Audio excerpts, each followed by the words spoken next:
Hello and welcome to Weekend Banter. My name is Jacob. And my name is Cole. On the menu for this weekend's banter, Carter Bennett. Carter is also known as Film Junkie Reviews, his Instagram, where he shares his passion and his dedication to the critical analysis of movies. We highly recommend you check it out as he runs it very well. It's great for learning all the positives and negatives of films you may be considering. Carter, welcome to the show. Thank you for your service to the world. Thanks for having me, guys. It's really a blessing to be hanging out with Cole Uphouse and Jacob Martin. I don't know what else I would be doing on a Saturday night. You know, what else would I want to be doing except hanging out with you guys? So There's nothing really. Nothing Seems like sarcasm. No, not at all. Other than watching a movie, of course.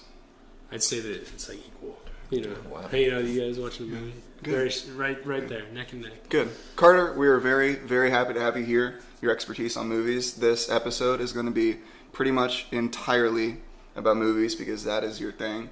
Also, little known fact, you are a world-class karate student. Is that correct? I did karate for 10 years. Yeah. I have seen the pictures. Karate, I mean. I've seen the sorry. pictures. Yeah, you pronounce it right. Yeah.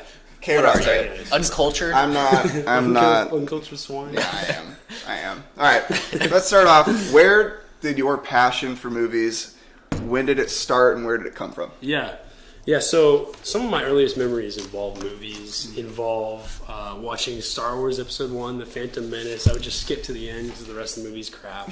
I'd watch the fight scene between Darth Maul and Obi-Wan and Qui-Gon. And so it started young, and I was like every young kid, teenager. I loved watching Marvel movies, especially Spider-Man. Growing up, loved those movies. But it wasn't until December 25th, 2012, that I truly became the film junkie. On this day... You said 25th? Christmas Day? December 25th, 2012. What a Christmas. That's tough. 2012 was a good year. What a Christmas. 2012 was a great year for movies, and I saw my favorite movie of that year, and it was called Django Unchained. Now, let me tell you, I had never seen a movie like this before. I had never seen a movie that walked the line between comedy, drama, and hard-hitting violence in such a way that Django does. And so my 15-year-old self had only seen a few R-rated movies at this point because growing up, my mom was in a home fellowship where Harry Potter was bad and R-rated movies I know how that were is, a yeah. no-go. So it wasn't until about 14 that I really got to experience the good stuff. Did you see that without your mother's permission? Or did she sign No, a permission slip? Christmas. I saw it with her. I saw it with her and my dad. Man. Christmas Yeah. miracle. It was a Christmas miracle, and honestly, I was excited for it. And I loved westerns. I loved the western genre, but I didn't really know what I was getting into at all. So I sit in the movie theater, lights go black, and from the moment the first reel comes on, I'm hooked. I've never seen anything like this, and the whole movie, it's called Django Unchained. The whole movie, I'm like, okay, he's a little unchained. Like, he's killing some white dudes. Like, I want to see more. And as the film goes on, you can tell it's building to something. It's like a pressure cooker. And you get to the Candyland shootout, which, spoiler alert, is right after Calvin Candy gets shot, Leonardo DiCaprio. And this scene blew my mind. This is literally this was the birth of the film junkie. Yeah. This was when everything changed for me because I saw how a brutally violent scene in a house, literally, it was like the manifestation of all this hate and anger that had been pent up for hundreds of years over slavery.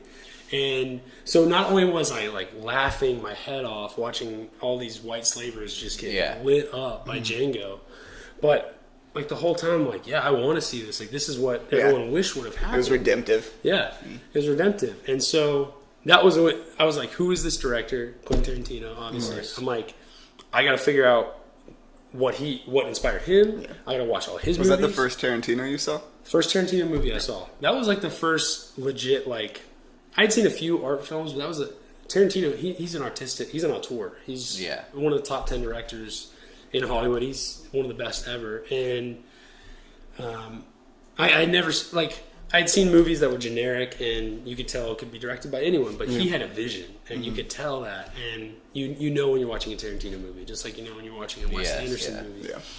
And so that kind of started this journey down this rabbit hole that I've been in since I saw it. And I watched Pulp Fiction, and I was like, okay, what inspired this? Then you go back to the French New Wave in the 60s. You watch Breathless, you watch 400 Blows.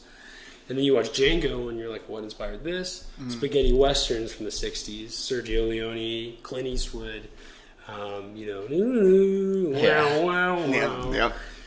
So, it kind of just started this journey, and from then on, I've just been kind of obsessed with movies. And that's my favorite art form because I feel like it's an amalgamation of all the best parts. You can have the best kind of music, you can have the best kind of visuals, you can have, and it's based off a script. It's kind of the perfect amalgamation, and it's like this 2 hour, it's like this meal. And so when you get a good meal, you've had a good meal. And you're well fed afterwards. Back, you're like, oh yeah. That was a good meal. Exactly. So well said. So that's why I struggle with TV shows too, which you can't get into them much. What? You can't get into them too much. I can't get into. They're not too filled up by them. So I struggle with TV shows because TV and film are completely different mediums. TV, you have all this time to build characters, to build suspense, which is good, and if you have the time, that's awesome. And we're in the golden age of TV. I mean, the stuff that we're seeing is pretty crazy. But for me, a good film is better than a good TV show because a good film has to build the characters, has to lead to the rising action, has to lead to the climax, the falling action, and do this all in 2 to 3 hours. And so, for me, I don't know if I can watch some TV shows, but I think I've been ruined when it comes to TV shows. I don't think I can watch it because maybe I'm just impatient. Maybe I just want that meal right then and there. But so, what do you call it when you're watching a movie? Is Carter Bennett? Is it a movie then, or is it a film then? Yeah. And you're watching. Is your film check reviews? Is it a film? Yeah. So is it because which word is most pretentious? Yes. Movie, film, or picture? This is Jerry Seinfeld. Yes. I saw this. Yeah. This is blowing up over the world. A movie, film, or picture? Which is most pretentious to you? It's picture. There you go. Everyone. It's settled. Stop talking about it. Jerry Seinfeld, come on the show whenever you want. We can talk about these things. Anytime, Jerry. These guys are one of a kind. But I would say that. I'm sorry, I just lost my train of thought. What were we? Picture. So pretentious, movie, film, or picture? Yeah. So most pretentious, definitely picture. But for me, it's I see film as just like this perfect amalgamation of all the best parts of art and. So film, when you say film, it's more the artistic. Oh, so okay. Now I know where you're going. So it took me a second. For me, I watch every movie as I can't help it. I can't help but lend a critical eye to it just because I don't know, just because of this account that I have on Instagram. Like every movie I watch, I see it through that critical eye, and even if it is meant to be, just a fun summer popcorn. You've trained yourself, so that's how you watch it. Yeah. Sometimes it might ruin a movie. Yeah. Because it might just be a slapstick movie, but now you have to watch it. You have to go, the writing's not good. Is that a curse? Exactly. Or is that a blessing? I would say it's a mixture of both because I can't enjoy a lot of the movies that a lot of people enjoy, but at the same time, I feel like my horizons have been broadened so much that I can enjoy independent films and just things that general audiences might not enjoy. Exactly. And I totally understand that. It's not. So I may like a movie that is a little out there, but for a lot of people, they're gonna be who just go to the movie theater 3 or 4 times a year. Right. They just want to see a new Marvel movie. New Marvel movie. Like what was that movie that came out with Jennifer Lawrence? Mother, yeah. Did you see that? I did see that. What did you think of that one? And so the reason why I saw that was the director, Darren Aronofsky. He's one of the best in the business. He did Black Swan, Requiem for a Dream, Noah. And so I love his stuff. And I saw this, and I knew it was a controversial movie going into it. And those are the kinds of movies that I'm inclined to like. Just because they're out there, they take chances. But just because you take chances doesn't mean it's a good movie. And so I think this movie's actually awful. Really? It's so overt. I've heard a lot of bad reviews about it. And it's so overt. Like, As if it was more tries too subtle, hard? it tries too hard. And if it was, when a movie's too overt, it just, like, I don't know what it is. Like, I can't get into it. And when you feel the director trying too hard. Yeah. And so the whole point of Mother is it's like an allegory for the Bible, which I'm a Christian, and at the end of the day, that doesn't affect me. It's an artist who can, he can say whatever he wants. I just want to see a good movie. I know he's not going to be coming at it from a sound biblical foundation. Right. So it's like, I'm not worried about that. But it's so overt, and it's all about like Mother Earth. It's really this fake news. Really out there. Yeah, it's out there, and He's trying so hard to be artistic that he lost taste. Yeah. That's a great way to put it right there, Jacob. Yeah. Seriously, I mean, it goes to these places, like, it's trying to be risque just to be risque. Right. And it needs to serve the story. Right. So now moving on to this decade. Give us your thoughts. Yeah. So this decade has been marked by TV, like we were talking earlier. TV's in its golden age with Game of Thrones and Breaking Bad and so many more. I don't even know the good TV shows because I don't follow it. But for me, I like to look at decades and see who the big directors were, because those directors really shaped that decade. What you would call an auteur, those guys who have a specific vision. And so the 2010s, to me, so far has been one of the best decades for film ever. And remember, film has only been around, or at least as an art form, has only been around since the first real feature-length movie came out in 1915, Edwin S. Porter's Birth of a Nation, which was like the most racist movie ever made. Yeah. So it's only been around for 100 years.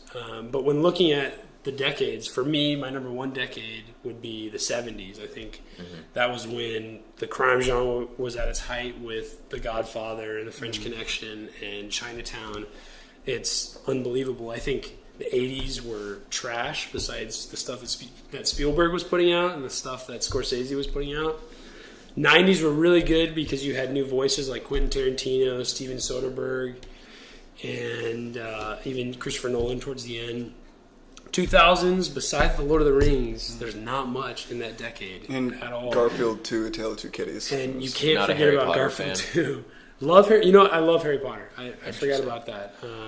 And I think especially the third one that Alfonso Cuarón directed, who did Gravity and Children of Men, is amazing. Which, quick side tangent about Harry Potter. I mean, me being a huge Harry Potter fan, just love it. What is your opinion on, I guess it would be a problem that for 8 Harry Potter movies, there's how many different directors? So it 4 David or 5? Yates directed the last 4, and then the first 2 were directed by Chris Columbus, and then 3 and 4 were directed by different guys. So there's 4? 4? Okay. Yeah. Do you notice that there's a difference in how the movies play out and the tone of each movie? Because I think watching Harry Potter, and that's not the directors, but I mean, it's how J.K. Rowling wrote them, it's that come the 4th book or movie, you notice there's a significant darkness. Not even like evil is encroaching evil, or something. And not even that, but it's literally like, I don't know if it's maybe just me, but seeing that evil, I don't know if the directors come Order of the Phoenix, it's like almost a dark filter is on the entire movie. Like the movie is just dark, dimly lit. The cinematography is completely different. Yeah, I totally agree with you, and I think that was intentional. Yeah, and I think that's not a bad thing. I think it's brilliant, and I love it. Yeah, and you can see J.K. Rowling's fingerprints all over this, and I think this is one of those rare series where the movies really complement the books to the point where I love the books, but the quality of the movies is like neck and neck for me. And I think because she was so heavily involved, she could shepherd that. Her and David Heyman, the producer, it didn't matter what director they brought in, they could keep that right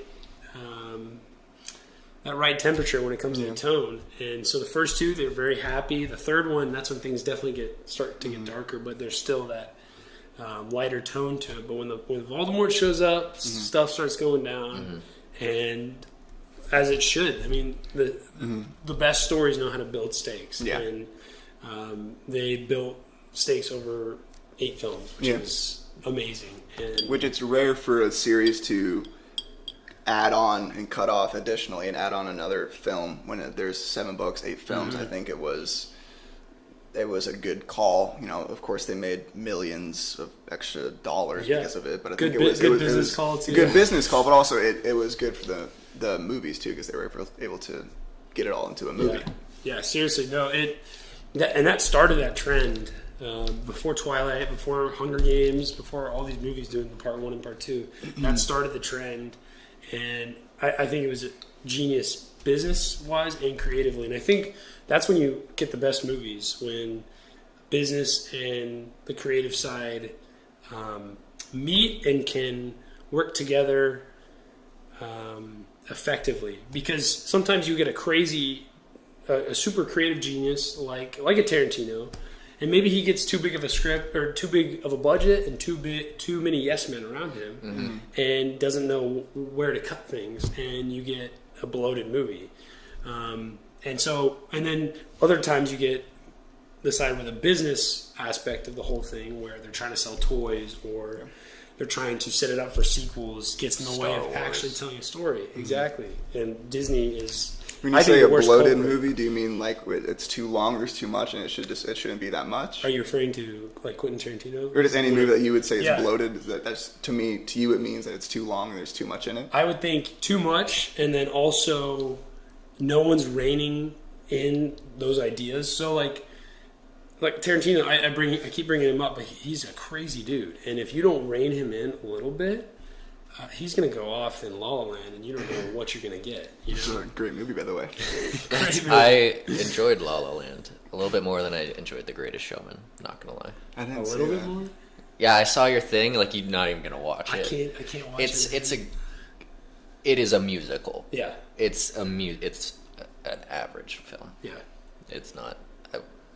It's like we were talking about at the beginning. It's to enjoy it. Not if you went in critically, you probably wouldn't love it. There's not much character development. The story's kind of like saw that coming. And Greatest Showman. Yeah. So Greatest Showman is at that point. Greatest Showman is a picture. That's not a movie or a film. That's a picture. It's a movie. Okay. That's on the lowest rung. It's actually below that. It's a musical.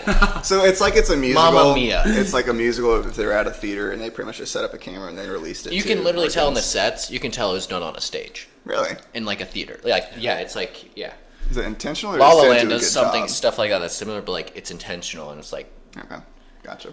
But we were talking about Harry Potter and how it gets darker at like the 4th movie or something. Is cinematography important to you? Cinematography is huge, and I think there's a lot of really good cinematographers working today, like Roger Deakins, who is the most famous one out there. He's done Sicario. He just did Blade Runner 2049, which I think is love that one of the most beautiful movies. I love it, and I think it's one of the most beautiful movies ever shot. It's Can you I would explain marry some of those cinematography? shots in that movie. Yeah, so cinematography is... So you have the director who's working with the actors, working with the story guys. You know, he's kind of like the CEO of the company. And you have the cinematographer who works very closely with the director, and he's like the camera operator who, along with the director, they set up the specific shots, lighting, a lot of the coloration, and how it kind of moves and stuff. Into it. Yeah, Because when I think of cinematography, just the movement and stuff, just watching The Revenant. The way Tracking the camera shots. moves, Crazy, tracking. yeah. That's All what I of think that. of. The tracking is cinematography because The Revenant has that crazy tracking. It's funny that you mentioned The Revenant because Emmanuel Lubezki is the cinematographer for that, and he won an Oscar 3 years in a row. One for The Revenant, and then for Birdman. Well, in an opposite Another order. great movie. Revenant, Birdman, and then Gravity. And it's probably him and Roger Deakins. You know, Do you like Robert Richardson? Love Robert Richardson. Love what he does. You with like Tarantino, yeah.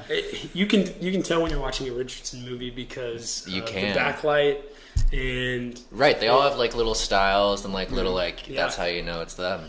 That's very cool. We were just talking about that the other day. Talking about so the director is this like CEO, cinematographer, does all that kind of stuff. What is the producer? What is his job? What is his role that he does? Because I always see like in the credits roll, it's the director's kind of listed first, and then the producer is close to right after the director, but I don't even know what the producer would do in a movie. Yeah. But I'm producing the effects and stuff. Is that what it is? Usually, so the producer, there's two main jobs that a producer has. If you're like a Steven Spielberg, you're really just a name that gets people involved. And it's like, oh, Steven Spielberg is championing this script or this story. Let's bring on some directors and actors into this. Then you get a guy like Harvey Weinstein, who's a producer. Sorry to bring him up, but that was the first thought that came to my head. Sick dude, but he's a business not guy. Good sick. Yeah, bad sick. Not a good dude at all. He's the kind of guy that gathers all the finances together and goes about hiring the talent, goes about acquiring the talent. He's the producer is usually a business guy. Okay. Director's usually the creative guy, and the best movies come from them working together effectively, them walking that tightrope of business and creativity. Gotcha. That's kind of how any kind of business works. You need that creative and innovative side, but you also can't go crazy with it. You need to realize, like, hey, we also have to make this amount of money. We put this amount of money into it. We need to make this amount of money. It helps them scale back. Sometimes that offers ingenuity from a director, maybe. Sometimes you have to. He has to get creative. He has to get creative. Have this much to work with. Yeah. With a smaller budget, say he doesn't have as big of a budget, he has to get creative. Right. Yeah. You think that might be part of the pitfalls for these DC movies? I think that might be because they're struggling. They're struggling, and I think their problem is they don't have an identity, and I think they're trying to be like Marvel when they have such different characters than Marvel, and they should just own it and be what they are.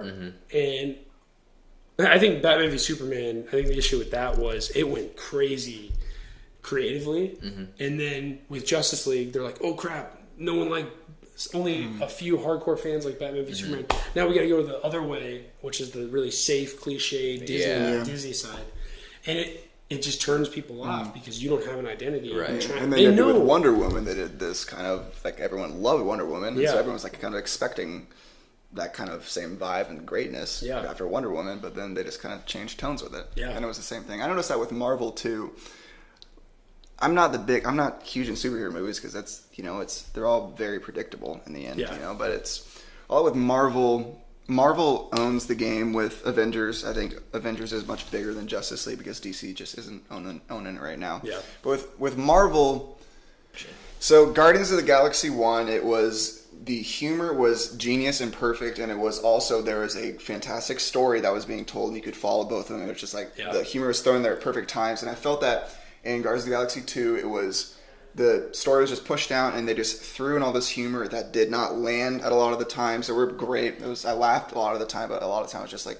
And it might even land, but does it serve the story? It didn't, and it was it was entertaining because what Marvel movie have you ever seen that wasn't entertaining besides maybe Green Lantern or something? That's not a Marvel movie. Excuse me.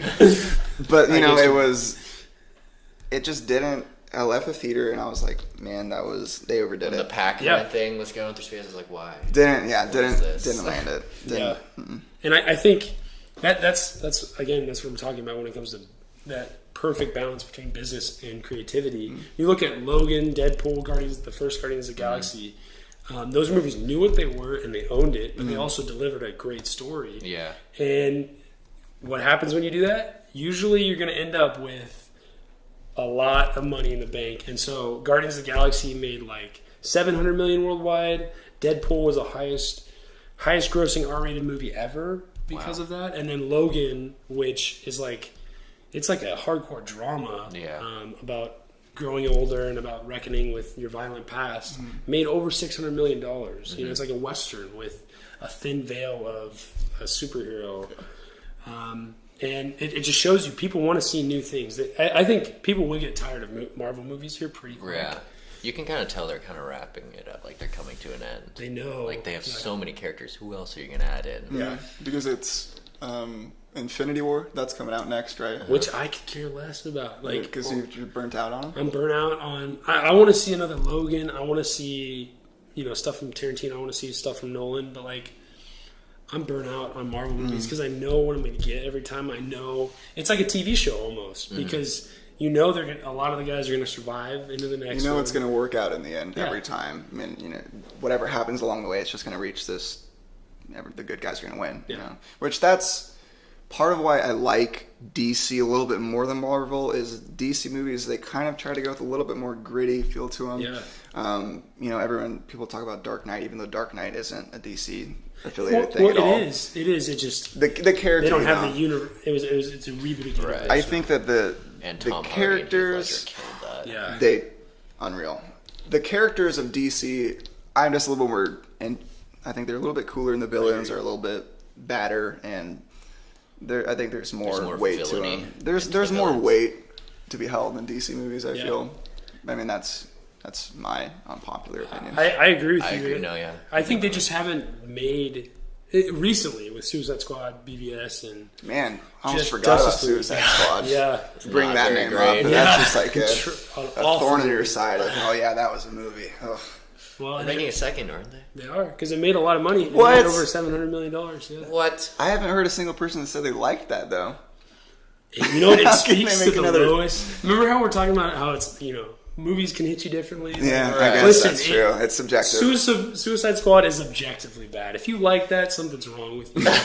Same with like Twilight or Nicholas Sparks movies. Like those, you can't argue for those. Those are objectively Maybe they're bad going movies. in knowing that they're not good films, but they're just going, I just want to be entertained, so it was worth $8. Yeah. Maybe that's all it was. Yeah. I'm just messing around, but but I do think what they did. I love Man of Steel, and I think there's so much potential, and they just haven't hit it yet. And I love their darker tone. I feel like if the team that works at Marvel just kind of maybe went to go produce some of the DC movies, we'd get what we wanted.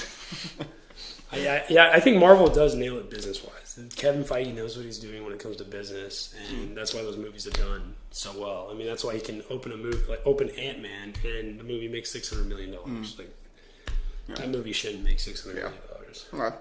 Moving on to anthology shows, which are very big, and especially on Netflix, which is interesting how Netflix, the streaming platform, is kind of shifting away from television. That's a whole different topic. But anthology shows, are you super into those? Yeah. So those are actually the only kind of TV shows that I can watch because they're like a movie.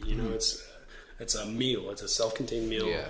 And so I grew up watching The Twilight Zone, which there's actually some really high quality episodes on there with some really interesting ideas. And now you have things like Black Mirror, which I would say half of the episodes are genuinely great, and then half are good. Or I would say a third are good, and then the rest are okay to bad.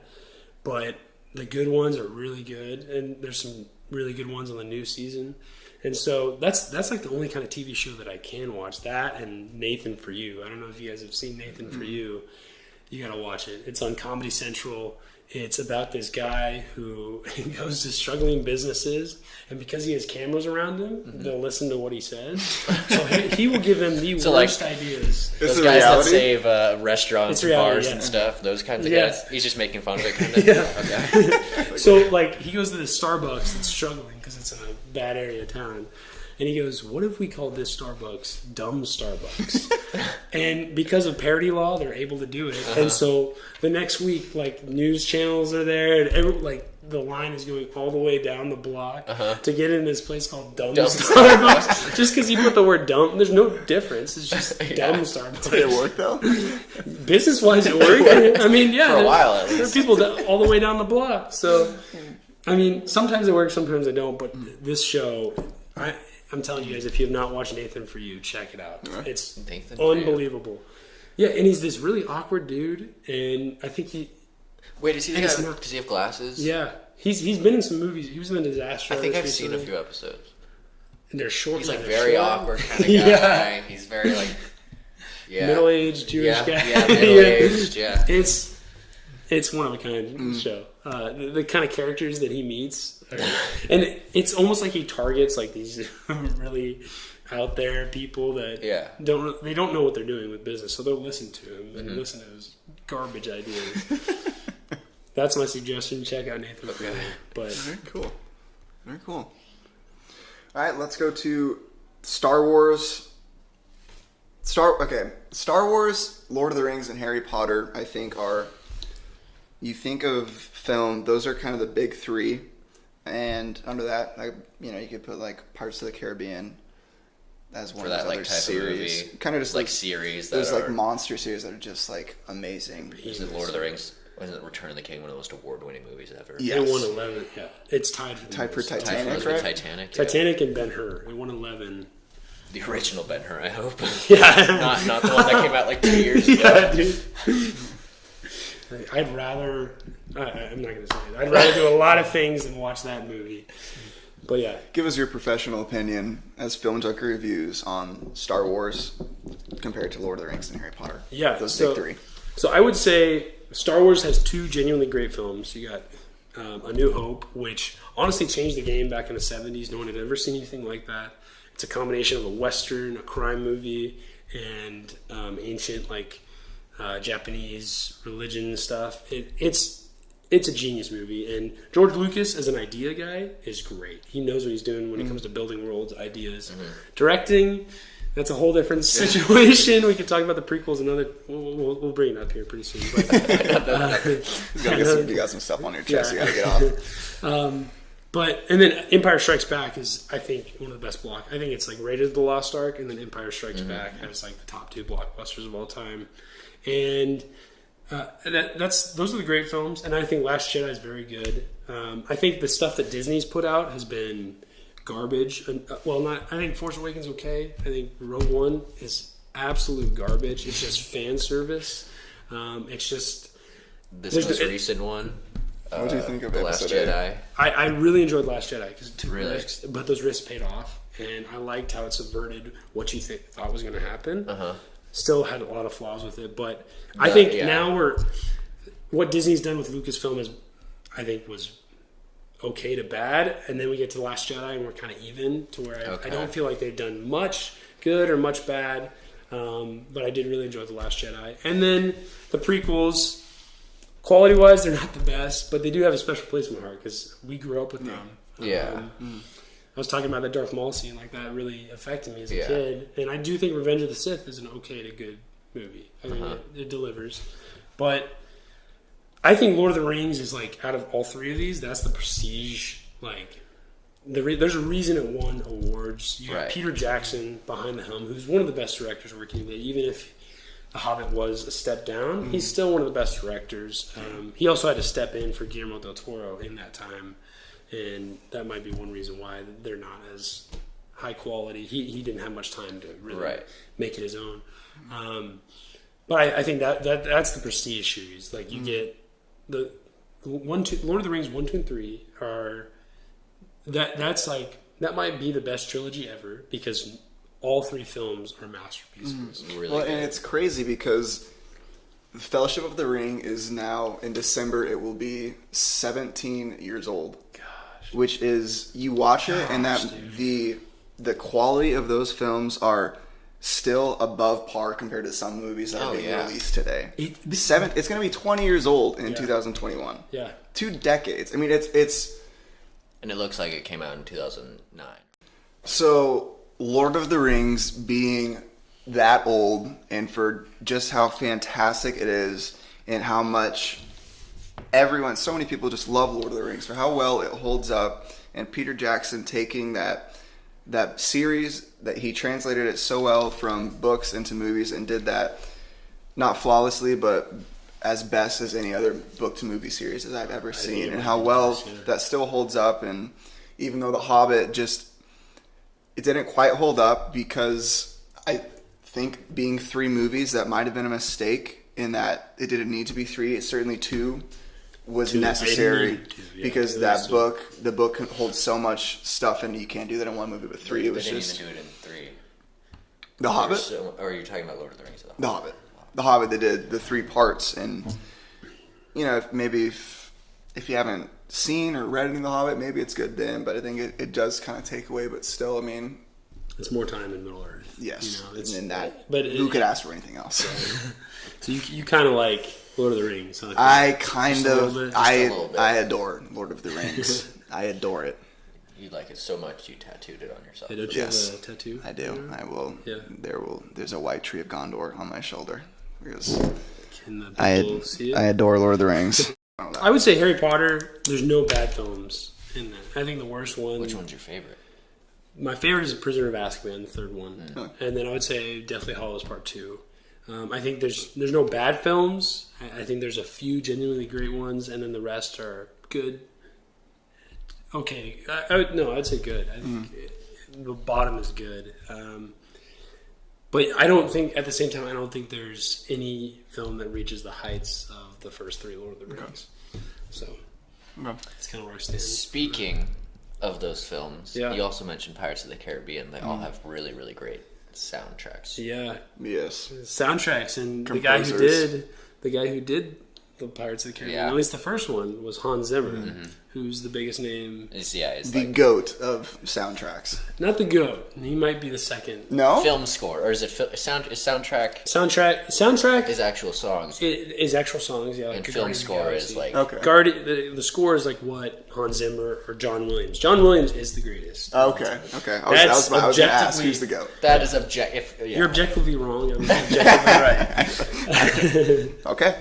But so he did all the Spielberg movies, did Jaws, did Indiana Jones, did Star Wars. Like this, you can't deny it. He's the best. But right now it's Hans Zimmer. And then crazy thing is, probably right below Hans Zimmer or third was this guy named Johan Johansson, and he just died today.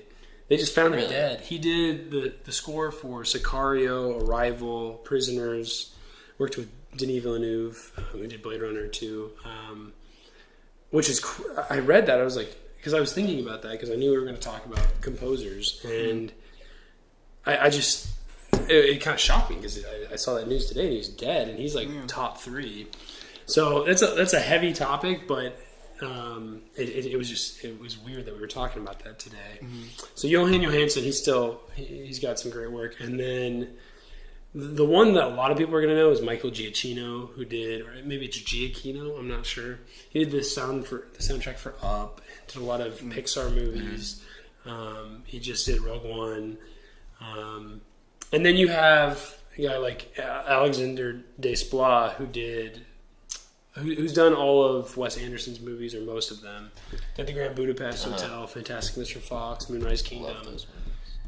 And you can tell he's got a specific style, just like cinematographers. I think the most important people in a film are the director, the producer, the cinematographer, the composer, and then probably the editor. Those are like your top 5 right there. And then actors are important, but unless you got a guy like a Daniel Day-Lewis or Tom Hardy, you can put a lot of different people in different roles. Right. It's really the creatives behind the camera that change the game. Definitely. So when you're sitting down and you're watching, you're critically evaluating a film, not just watching. You notice a good film score soundtrack. Yeah, definitely. Recently I saw this movie called Phantom Thread from Paul Thomas Anderson, who's one of those top 10 directors that I would put on my list. It was like an auteur, when you're watching one of his movies. And it's all about this. It's Daniel Day-Lewis's supposedly last movie. It's all about this dressmaker in the 50s. And it sounds like a typical romance kind of movie, but it takes some dark turns that you're not expecting at all. And the score by Johnny Greenwood, who's, I think, the Radiohead drummer or lead singer. Radiohead. I know nothing about them, but I just know this guy might be... Love Creep. It might be... he might be... He's like neck and neck with Hans Zimmer. Like the work that he does is unbelievable, especially in Phantom Thread. And without that score, the movie wouldn't be totally different, but it wouldn't be nearly as good as it is. That score feeds into the tone of the movie and kind of puts you in this different mindset. That's the score that sticks out to me most recently. And I think it should win the best score Oscar here in a month. He got nominated for it, so. it really informs what your experience is like. Right. Definitely. It's very important. It absolutely does. Yeah. Totally reinforces. I mean, you look at Howard Shore and what he did with Lord of the Rings. That sound. If you don't have that soundtrack, those movies are still great, but they're not as great. Helps set the mood, and it helps. Yeah. And some of those, like how Howard Shore kind of, or Hans Zimmer, for any of the scores that they create, how they kind of make a theme song for these movies out of nothing. You know, with John Williams did it for Harry Potter and Star Wars too. That when those credits come in. Yeah, I mean, that's like they made that from nothing. I don't know the process, what they kind of go off of, or what the director would tell them, but just the way that they do that, I mean, that absolutely it doesn't make or break a movie, it makes a movie even better. Yeah, and when you hear that, you think of, so when I hear the Indiana Jones theme, the first thing I think of is Harrison Ford doing crazy stuff. And it becomes synonymous with that movie. That's crazy. Well, last thing before we wrap up. Yeah. For our top 5 this week, we need your top 5 movies. Top 5 movies. In any order. In any order. Yeah. What if I gave you guys my top 10? Because there's no. Please, top 20. I'm going to be honest. You have to back it up. Each one. Yeah. Give you reasons why? Well, we need. I'm sure you need the review on Film Junkie Reviews as well. Okay. I'll tag you guys. Thank you. Put a post in there. Yeah. Thank you. But yeah, this is not a week. This is going to sound crazy. I'm nuts about movies, guys. Like, I don't think you understand. I don't think you understand. Would you say you're a junkie? I would say. I think that's a good term to use. Very good term. But there's not a week that goes by where I'm not like, is this number 5 now? Like, maybe I like this movie better than this movie. That voice. Is that is how you sound? I'll be in class. That's what you sound like. That's what I would like to sound like. This one. This week I really like this movie more than that one. Where's Bane? So I'll give you guys from 10 to 1. Yeah, what's this week's top 10? This week's top 10. Next week for the other top 10. To be different, yeah. I'm not kidding you guys. I'll be in class and like I don't want to hear anything they're saying, and I'll just be like, maybe I'll put this above this movie. Yeah. And so number 10, I would say this week is Chinatown. Chinatown, 1974. Again, one of those movies that I mentioned from the 70s. It's a crime detective movie that starts off as one thing. This guy trying to figure out if a woman's husband is cheating on her, and leads to this whole seedy plot in LA based around water.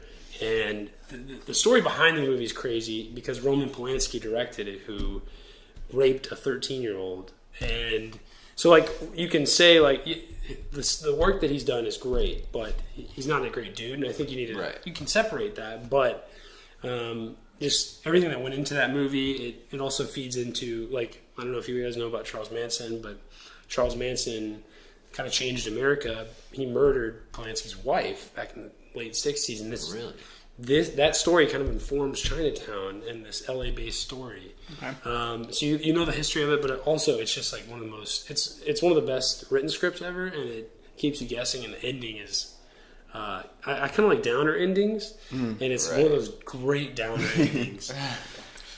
Number 9 would be Annie Hall from Woody Allen. Another creep, Woody Allen, but he makes great movies, and Annie Hall, I think, might be the best romantic comedy I've ever seen. And it was made in the 70s, 77, I believe, but it's still relevant today. Like, the conversation he's having with Diane Keaton, like, it totally, I could see myself playing that out in my head, and it's so